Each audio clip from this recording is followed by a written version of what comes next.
VJ Telangana news కి స్వాగతం। మల్కాజ్గిరిలో అంగరంగ వైభవంగా శ్రీ అయోధ్య రామలల్ల విగ్రహ ప్రతిష్టాపన మహోత్సవం నిర్వహణ జరిగింది। ఎక్కడ చూసినా శ్రీరామ నామజపం, కాషాయపు రంగు జెండాలు, ప్రతి చోట మండపాలు, అన్న సంతర్పణ కార్యక్రమాలు జరిగాయి।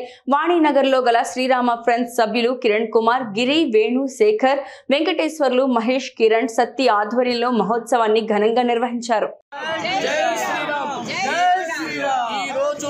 మనము ఎన్ని రోజుల నుంచో ఆలోచన చేస్తూ నిద్ర లేకుండా, వాన కాకుండా, ఎండ లేకుండా, ఎంతమంది కోట్ల జనాభా అందరూ ఎంతో బాధపడుతుంటే మన ప్రధానమంత్రి గారు మన ప్రజలందరి మేలు గురించి రాముని అయోధ్యలో నిర్ణయించాలని కొన్ని సంవత్సరాలు, కొన్ని శతాబ్దాల నుంచి పోరాడుతూ వచ్చారు।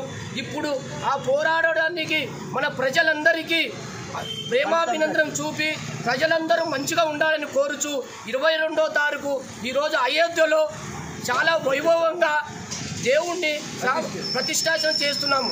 అదేవిధంగా ప్రతి వీధిలో, ప్రతి విలేజ్లో, ప్రతి గ్రామంలో, ప్రతి గల్లీలో అయోధ్యలో ఉండే రామునికి వినిపించాలని ప్రతి ఒక్క భూమి మీద జీవించే ప్రతి ఒక్కరు కూడా అయోధ్యలో ఉండే రామునికి వినాలని చెప్పి ఇక్కడి నుంచి జై శ్రీరాము అంటూ ఇక్కడి నుంచి ప్రతి దేశాలు, ప్రతి ఊర్ల నుంచి కూడా కొన్ని దేవునికి సంబంధించిన ఆయుధాలు కానీ, తాళాలు కానీ, కిరీటాలు కానీ, కాళ్ళకు చెప్పులు కానీ మల్కాజిగిరిలో మారుతి నగర్, గీతానగర్, వాణినగర్ అసోసియేషన్ సంబంధించి మనము శక్తి వరకు ఈ గల్లీలో పూల వర్షము శ్రీరాముని జెండా మీద పెట్టి ఒక బైకు ఊరేగింపు చేస్తున్నాము। ఈ సందర్భంగా ప్రతి ఒక్కరిని జై శ్రీరాము మనకు పైన ఉన్నాడు, మనం లేడని ఎప్పుడు కూడా అనుకోకూడదు, పైన ఉండాలి కాబట్టి మనం హ్యాపీగా ఉన్నాము।